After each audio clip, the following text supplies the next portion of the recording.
Hello and welcome to the inaugural interview on the Think Tank channel here on Swell. This is Karan Dev and I'm joined by a very special guest today. He's been a two-term Member of Parliament from the eastern state of Odisha and was one of the most active parliamentarians of his time. He's a prominent face on television debates and among the most articulate voices in Indian politics. He's also uniquely placed as he doesn't belong to either of India's main national parties, the Congress and the BJP, and is a member of the regional party called the Biju Janata Dal. And folks, if this wasn't enough, he was also a former investment banker at Enron, as well as an athlete and played national level basketball at an earlier avatar. I'm stoked to be having this conversation with Kalikesh Singh Deo. Kalikesh, thanks for agreeing to do this and welcome to Swell. I wanted to start off by asking you how you're feeling today and how 2021 has been going so far. Thank you, Karan, for calling me, and thank you very much for giving me this opportunity. It's a pleasure to talk to you. 2021 has been a difficult year, unusual year for many people. We've had the majority of the year being under lockdown, a chance to rekindle our connections with what's important, what our roots are, rediscover our families, and face the challenges of COVID both on a social and economic level during the past year. So it's been interesting, also been satisfying because you've managed to do a lot of work during this period of time. I think that's a very good point. This has been a year of introspection and broadly there's been a lot of suffering in the world. But for the few of us who are privileged, I suppose it did give us the opportunity to really reassess and figure out what's important. And like you said, go back to our roots. But in terms of introspection more broadly on a government level, I was wondering what you thought of the government's handling of this unprecedented crisis. So it was unprecedented. I can't recall any point of time in the history of politics in India where the government has had to face such a pandemic on such a large scale, which impacted everybody. And really, in that background or in that context, the government made the decisions it did. But having said that, I think some of these decisions, even though we feel that they may had been taken, they could have been done in a much nicer manner. For example, the lockdown. Now, it is possible that lockdown was the only answer given the conditions of the society and economy in India. It's possible that without the lockdown, we would have had to face a huge number of more cases. And we understand that India's health systems are not as well as equipped as many of the other countries that have experienced this crisis. But even then, an immediate lockdown with no notice caused huge disruptions, both in the economy and society, especially that of the more underprivileged, the poorer sections of society. The plight of migrant labor was completely missed out. And the problem was that even though the government may not have had thought about this when it issued the lockdown, it refused to make any arrangements to alleviate the pain and suffering the migrant laborers went through. Now, let's look at the conditions that were existing at that point of time. Mr. Modi announced a 24-hour lockdown for reasons known best to him. Why 24 hours? But immediately in succession to that, he announced, was it a 2-week or a 1-month lockdown to begin with? After the first 15 days, I started getting calls from across India. People from my constituencies who were in Mumbai, in Chandigarh, Tamil Nadu, Gujarat, Haryana, Delhi, Bengal. There was not a single state where people didn't reach out to me. A large part of them were scared. The employers had stopped paying them. The employers themselves were not getting paid by the companies. Within 15 days, they started running out of provisions. After about 3 weeks or 4 weeks, there was violence. The factory owners were forcing them out. And there was just no grievance redressal mechanism in place. I think that was a huge mistake. While again, I repeat, I'm not questioning the theory of a lockdown. I'm really questioning the manner in which it was implemented. And all that could have been avoided if some thought was given to the process. If the trains had started a little earlier. If in more organized fashion, the government had data of local migrant labor, Orissa being an exporting state and other states being the recipient clients, if there was more interaction between these two states, then it could have been planned in a much nicer fashion.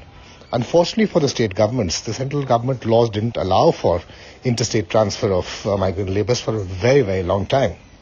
And that to me was the biggest blunder of this decision. You definitely can't argue with the enormity of the crisis. I think, the falling out post the announcement of the lockdown is widely known. I think you pointed it out very accurately. And I think a lot of commentators have also argued that, the plight of the working class was probably the worst in India, compared to the rest of the world. But that also speaks to how much inequality has risen, right? I think these issues did come to the surface.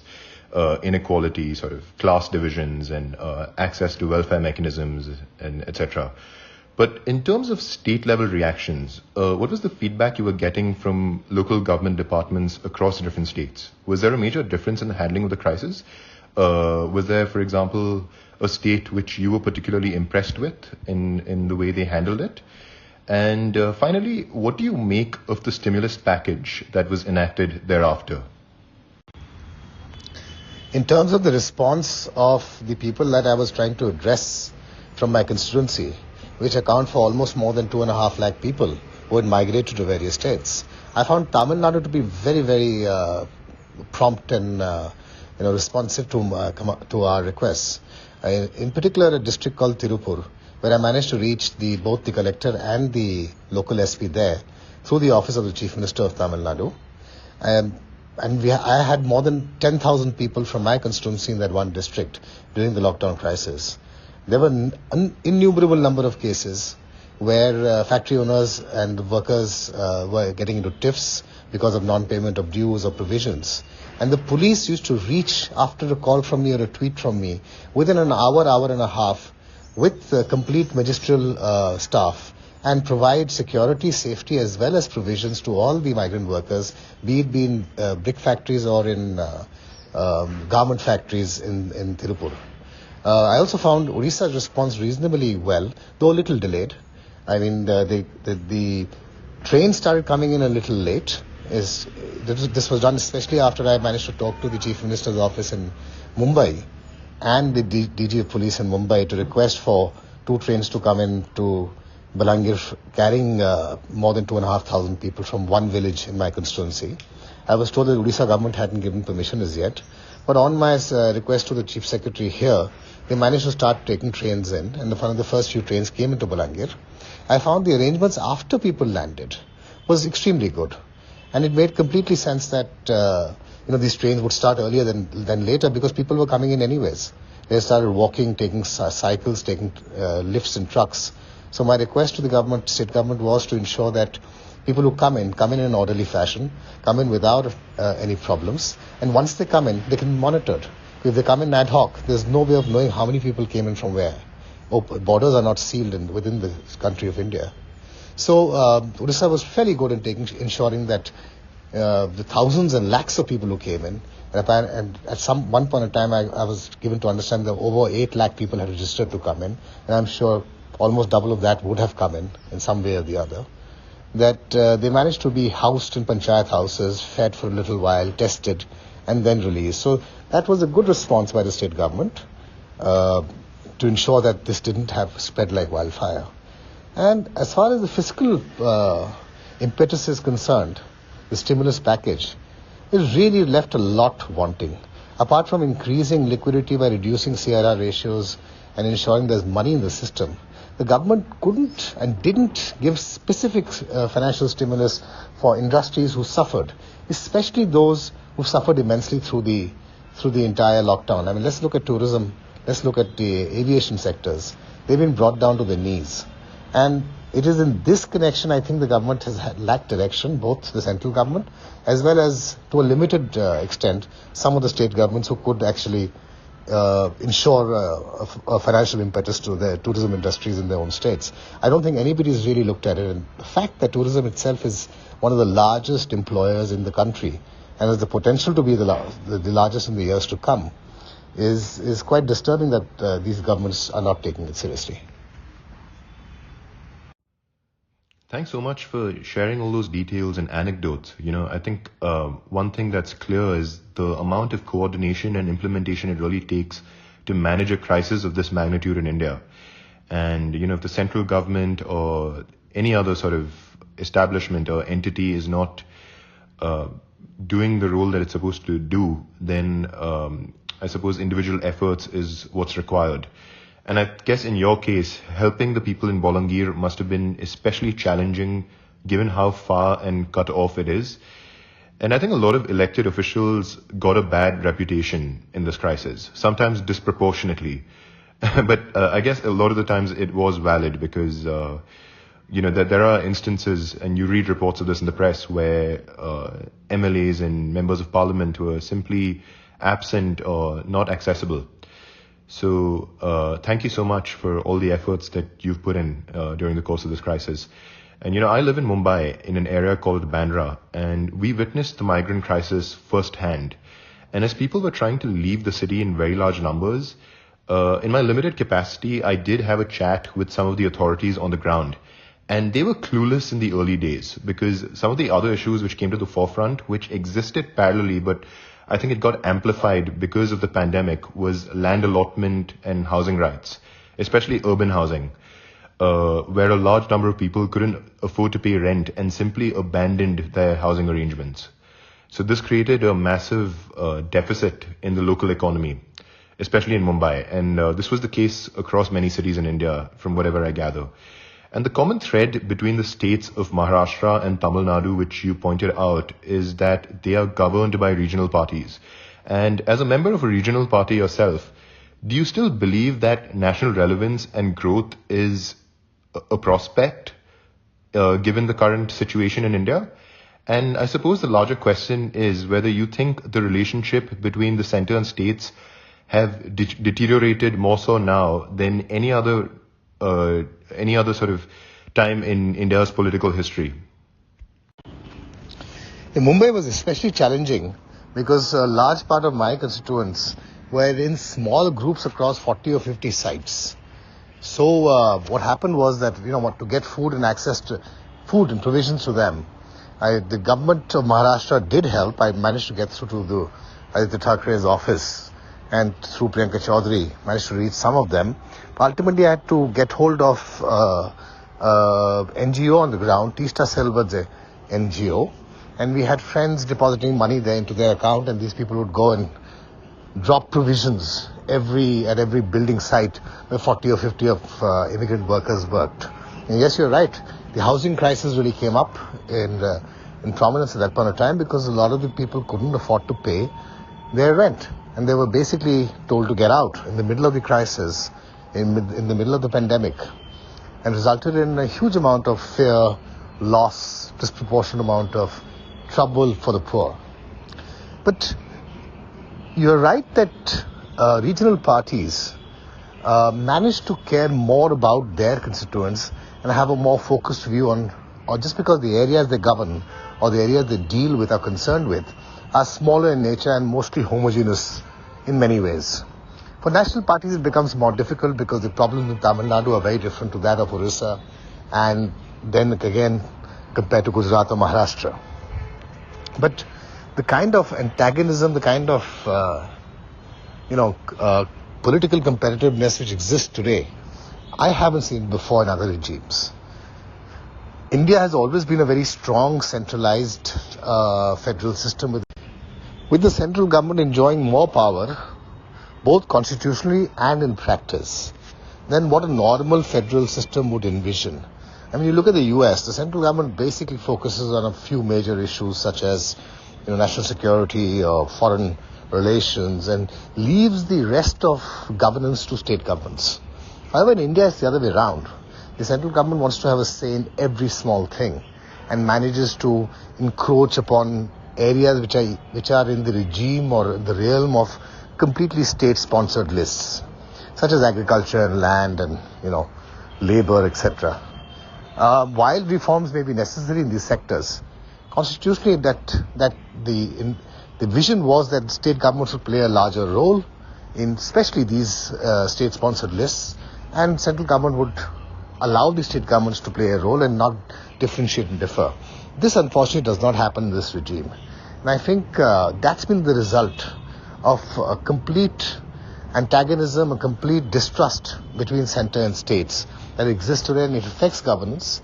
It affects the fact that chief ministers cannot and will not rely on what the prime minister says today, and there is a huge chasm of mistrust which exists today. So I think it's in the larger interest of the country, it's important to rebuild these gaps and ensure that both governments work together and play out their own roles rather than encroach on each other and try and enter into a competitive political landscape. Speaking of antagonism, what do you make of the ongoing farm protests? Do you believe that these were restricted to the neighboring states around Delhi? And what do you also think of the government's approach to all of this? Do you think it makes sense to have gone back and consulted many groups before coming up with a final solution? Is pausing the law the right way to go? I mean, there are so many questions to be asked about this whole issue, and I wanted to sort of shift the conversation and focus on this for a couple of minutes. What is your stance, on all of this, and especially the government's reactions to the American celebrities tweeting on the controversy? Do you believe that it was outlandish? And how do you think we should, as a society, generally react to people from outside of India commenting on the internal issues of India?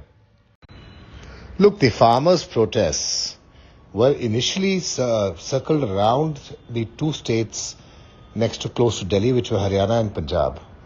And the Sikhs and the Jats were mostly involved. But the pure mishandling of the entire gamut of things by the government of India and the arrogance in which it passed the farmers' laws was the reason that it's escalated. And frankly, the laws itself, that's another discussion altogether. It affects mostly Punjab and Haryana, but it is, in my view, the first step of dismantling of the APMC Act, where the government removes MSP in the longer run and reduces the mandis to being just basic procurers or procurement agencies for the government. And consequently, private players come in and the MSP provision goes. In the longer run, it may not be a bad thing because people will move away from rice and wheat and go into other cash crops. And hopefully by then the government would have got its act together to ensure that there is enough linkages with markets, with finance and with technology to ensure that agriculture becomes a little more feasible and workable than it is now, because as it stands today, agriculture is doomed given the disadvantages of the economy of agriculture in India and really small landholding parcels. But on the other hand, the government with its mistakes actually escalated that to a situation which now prevails across the country. The Rihanna tweets and the other celebrities from outside of India who tweeted about it, the government could really just ignore these tweets. It's a bedrock of paranoia mixed with very strong agenda for propaganda that the government has actually reacted to these tweets and reacted rather vehemently and followed it up with the arrest of Disha Ravi. It's ridiculous to arrest a 22-year-old girl for sedition because she was helping organize protests and supporting the farmers' protests is absolutely ridiculous and very ill-advised. I can't understand how any clear, sane thinking person would actually believe that young, activist, passionate children would actually be working against the country or the nation or, would fall under the category of sedition. I think it's ridiculous. And frankly, the government is tying itself in knots.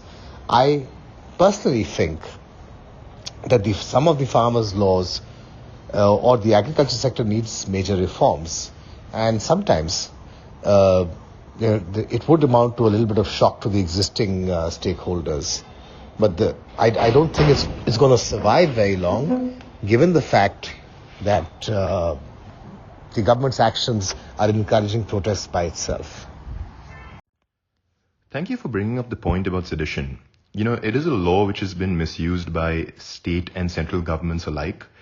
And at the risk of sounding rhetorical, do you think the time has come for a significant reform measure for freedom of speech in India? So the sedition law is a hangover from the days of the British.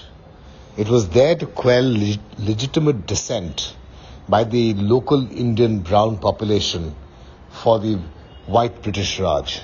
Now, in today's day and age, it really has no relevance. It's been used and misused many a times to quell legitimate defense, and including dissent which is at some point of time on the borderline.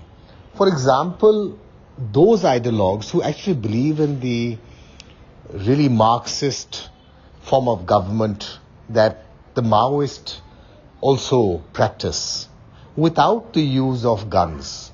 Now, in the event that guns were not in the fray, you would presume that they would have an independent political ideology for which they work.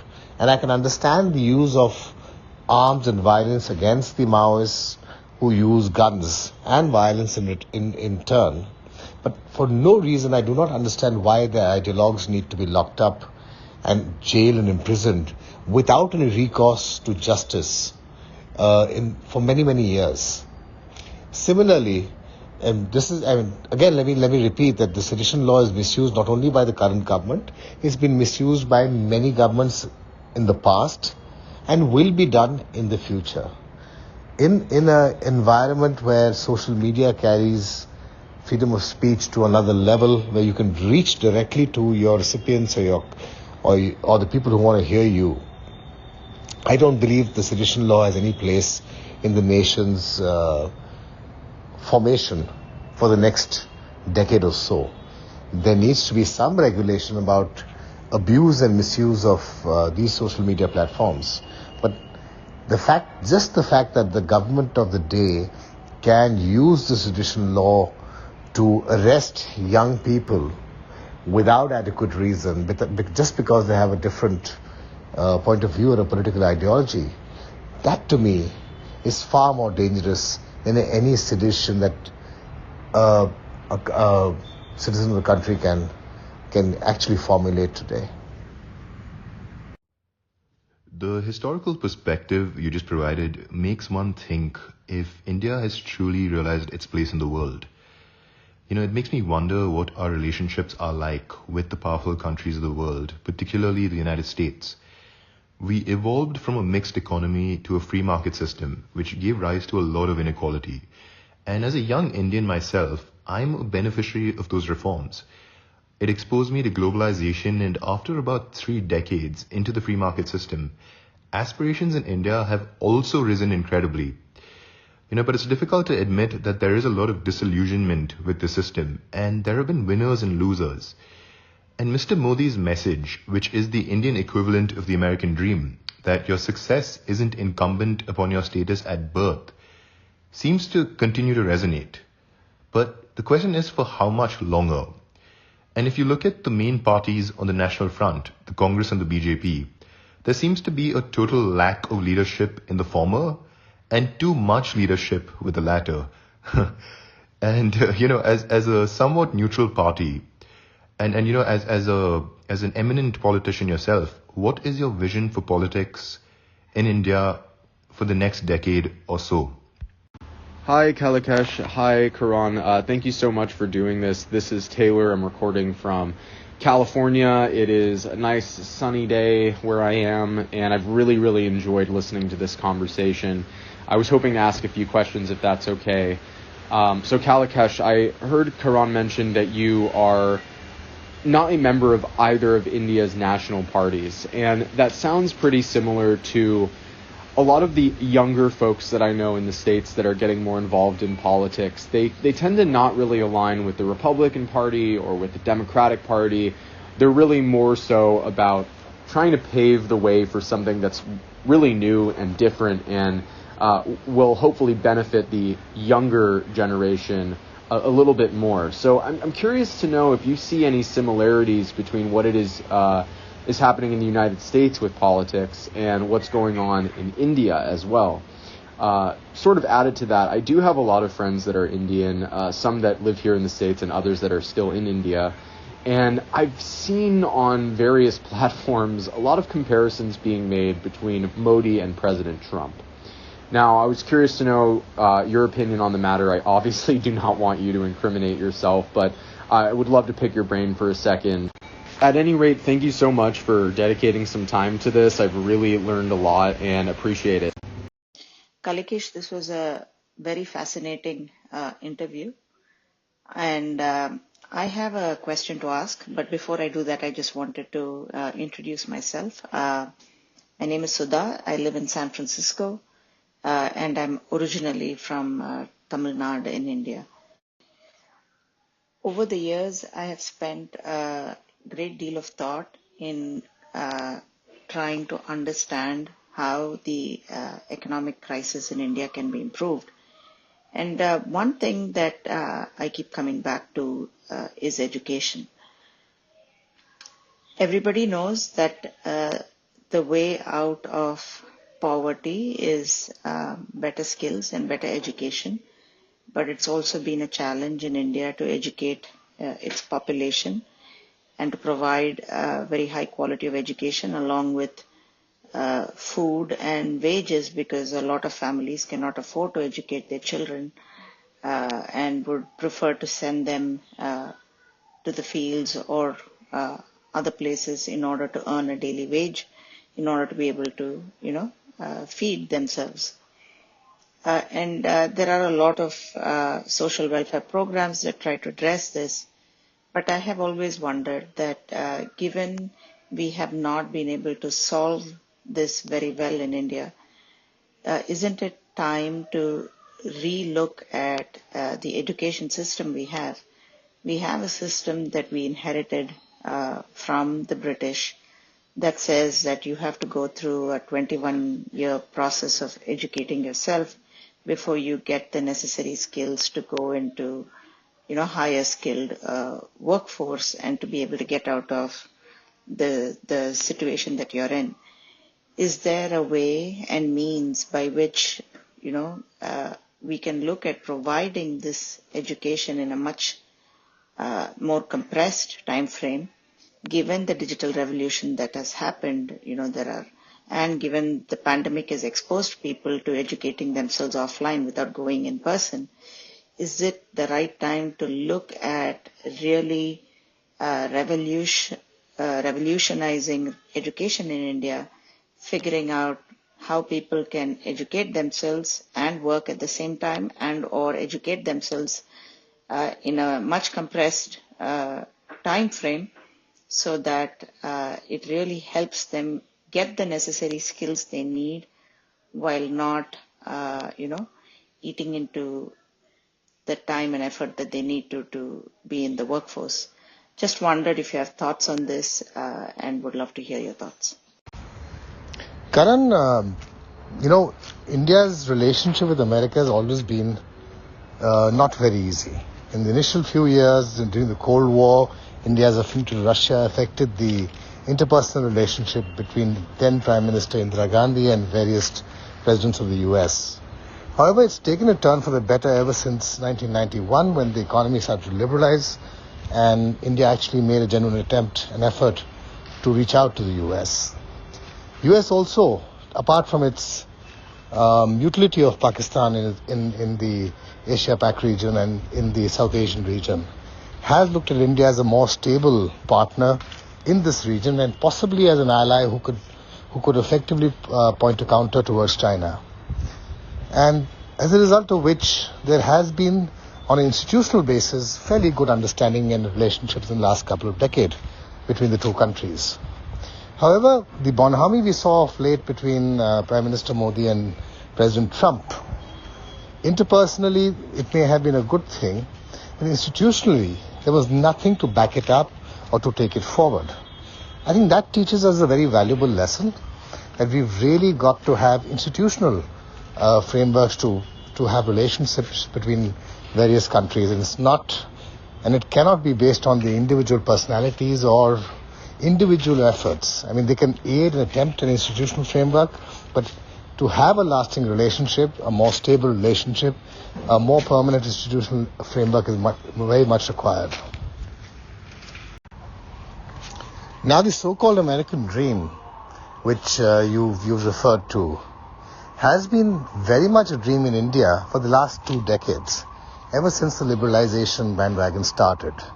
It's no longer the case where one can access government permissions or bank funding to a large extent only if you are the son of a politician or close to the powers that be. However, the public sector banks have not yet reformed to the extent required, and therefore you find a large part of the debt in the last few years going only to the very large conglomerate, those who are close to the powers. And you also find that the government comes down quite heavily on those individuals or industries which do not ally with the government in the center. I think to the extent that the government can influence which companies get access to finance and get access to permissions, I mean, that's something which is going to be bad for any economy.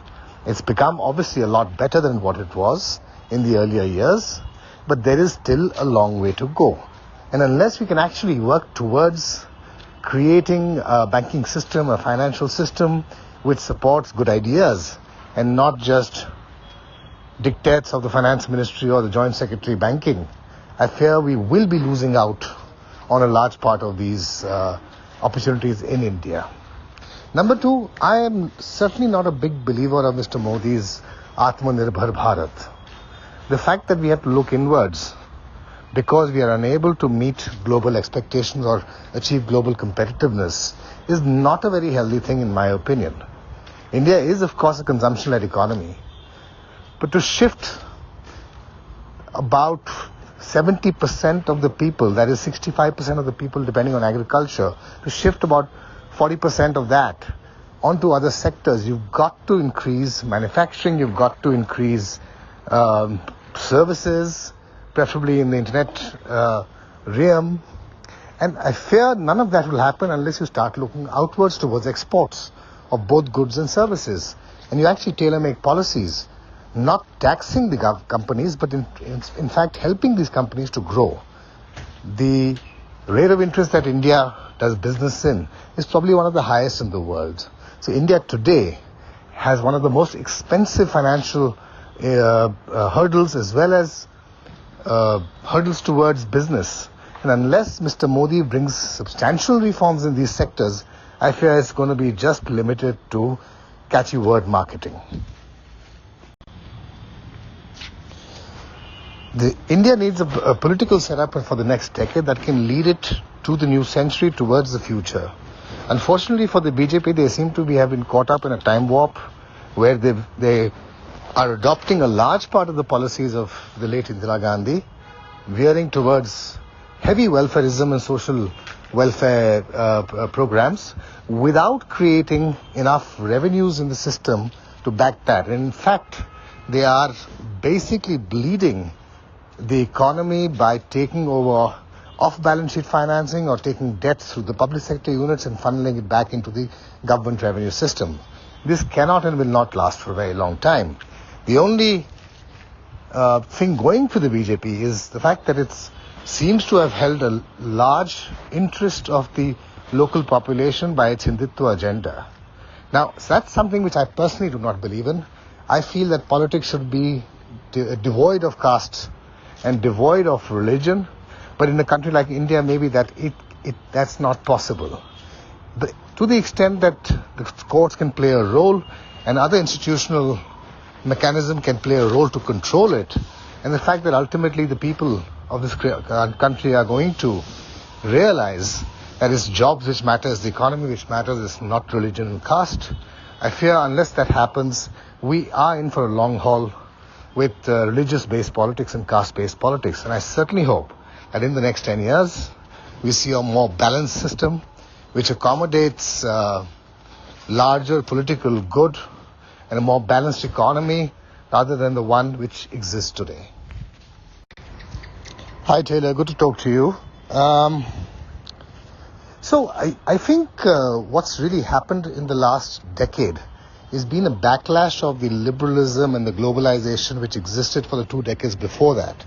From the 90s to maybe to 2009, 2010, there was this extremely good period for liberalization and globalization where economies matched, where people traveled across and lived in various countries for work, and there was a real intermingling of culture. But a result of that was that a large part of the old economy, the manufacturing jobs shifted, let's say from countries like the US to China and other countries in Southeast Asia. And the old economy, or the ones who lived in the Midwest for you guys, I mean, I'm sure they were feeling slighted, they were feeling left out of the economic growth that existed in these 2 decades.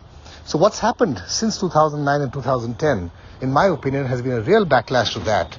And you've seen politics become very extreme. So for you, the Democrats are becoming more and more to the left, whereas the Republicans have gone far right. And that was probably the genesis of Donald Trump coming in as the President of the United States. Now, we've seen the effect of that, or the impact of that. And there are comparisons to Mr. Modi in terms of how right the BJP has gone in his tenure so far, vis-a-vis religion, vis-a-vis identity politics. And popularism and identity politics is a very strong phenomena, even today in Russia and other countries in Europe. I mean, there exists a huge support, a swell of support for those who represent this kind of politics. The fact is that any community or a sub-community within a larger community, if they feel threatened, they will join up, they will veer towards those who they think can help them, protect them, and probably give them some welfare opportunities. And that's what's happening in India today too.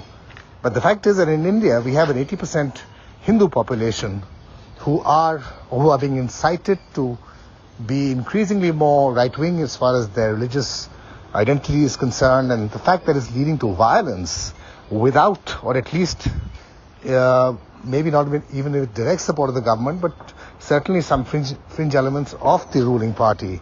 I think that's worrisome to me.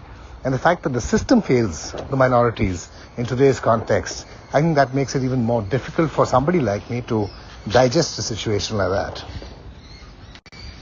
Now, I think Mr. Modi has got a better understanding of the political system in India, maybe vis-a-vis even Donald Trump. Let's not forget that even though Donald Trump lost in the last election, electorally, it wasn't that much of a difference. I mean, the total number of votes, or popular votes, there wasn't that much difference. Now, for the younger people, I believe that most of the younger people who are educated, who generally have a more liberal attitude towards cultures, but certainly have a stronger feeling towards business opportunities to create opportunities for all. I believe that there is a time now where since both the parties, the Republicans and Democrats, have become more extreme, there is a time for a more central, something which balances both these extreme positions. A party which can represent the aspirations of the younger people. There exists such parties even in India. I'm not quite sure about the American system, but I haven't seen the popular swell of supports coming in that way. A large part of the regional parties in India represent a more balanced, a more central outlook. So I'm hoping that this would catch on as time goes by, and certainly people would be more receptive to a more balanced, a more productive, and a more progressive outlook towards politics in the future. Hi Sudha, wonderful to talk to you. It's a fascinating concept of education that somehow India seems to have got wrong in many ways. I mean, let's start with the education system in the largest part of India, which is rural India. Majority of our state education system focuses on a input-driven mechanism of evaluation. When we discuss the educational system in India, at least in governments, whether it's in state assembly budgets or in parliament budgets, we talk about the number of schools we've built, or the number of classrooms which have been built, and the number of maybe teachers which have been hired. What we never talk about is the level and quality of education that these institutions impart, and the ability of the students who graduate from these systems to be able to perform duties expected of them. There is a huge mismatch, and you're absolutely right. The quality of education that India provides certainly has scope for a lot of improvement. Now, having said that, if you look at India's job market today, even 3 decades ago when I got into the job market, the basic level of qualification to get any job in a corporate sector was that of an MBA. And unless you're an MBA, you really wouldn't stand a chance of getting something decent. That just speaks to the fact of, one, the few opportunities available for the job market, and the number of graduates in various or postgraduates in various streams chasing after them. So while education is certainly important, and the quality of education is even more important, we have to also increase the amount of opportunities for people to start getting or availing the benefits of an educational system which allows them to access financial opportunities such as jobs or even small businesses. But I do like your quite an interesting idea that we can actually shorten the number of years it takes for a person to be educated in the basic system of education in India.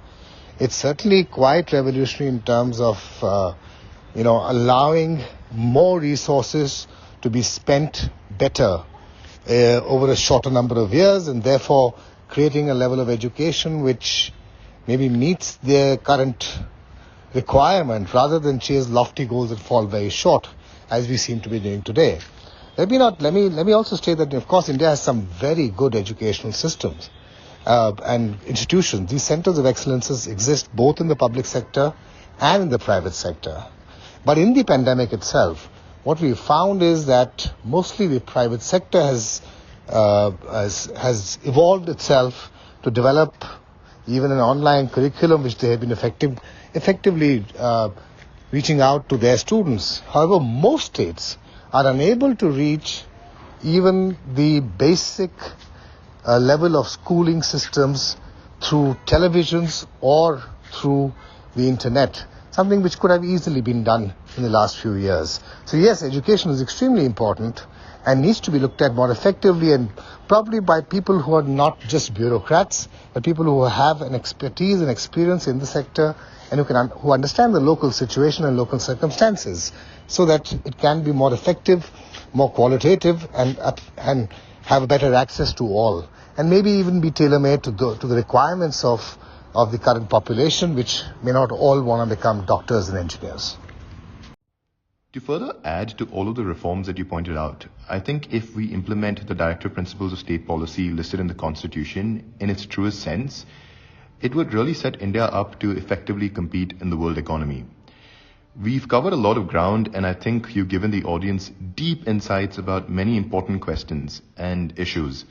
But on a personal note, I watched your TED Talk at Doon School many years ago about why young people should join politics. I was wondering if you still stand by that statement. Do you still think there's room in the political system for an altruistic person who genuinely wants to create impact on a massive scale to find their space? Is the system as accommodative anymore? So the system was never very accommodative, Karan, to getting young people in who don't have a political background. Really what needs to be reformed in the political system is the fact that we need to have a pretty transparent primary system of selection of candidates. As long as political candidates depend on the whims and fancies of political leaders or their party chief, and therefore have to toe the line of their party leadership or the government in many cases. There can never be an independent evaluation of check or balance of government, the executive, as it stands today. So in our political system, what's really happened is that our executive has become extremely powerful, working on subjugating even the courts and other institutions which are constitutionally supposed to be acting as a check and balance to that power. And as a result of that, the parliamentary system or the elected elected people have really become quite weak and almost always toe the line of the government of the day. And this is the big reform I feel we need in the political system to really address the problem that India is facing today. Unless we can have a independent, transparent selection process of candidates through a fair primary system of selection, I fear we will never have a parliamentary system or a political system which really acts out and plays the role it's supposed to be. But having said that, I still do firmly believe that this big and massive change can only come from younger people coming into politics, leaving a lasting impact. And I certainly hope and I certainly pray that young people like you and others will always hold an interest towards politics and will work and find their way into politics and leave a lasting legacy of change. Well, on that optimistic note, I want to firstly thank you for being so candid. The presence of people like yourself in the political system serves as a real ray of hope. Swell is all about authenticity and trying to have interactions which don't conform to the polarization and toxicity that is so rampant everywhere else on all of the other platforms. So it would be great if you could consider using Swell more in the future, as India is making headlines for several reasons. There seems to be more attention being paid globally to what's going on, and I think your opinions will go a long way in helping our audience here on Swell gain a richer understanding of politics in India. It's been a real pleasure, Kalikesh, and we'd love to host you back here on Swell very soon. Thank you so much for your time and sharing your thoughts on all of these important questions. Karan, it's been an absolute pleasure to talk to you on Swell. I think Swell has been an interesting experience for me to be able to reach out through the audio to you and to others who may want to get on in the conversation. I think it's a fabulous platform for people like me and others to directly interact with each other about meaningful issues and maybe escape the kind of vitriolic, toxic environment which sometimes exists on social media these days.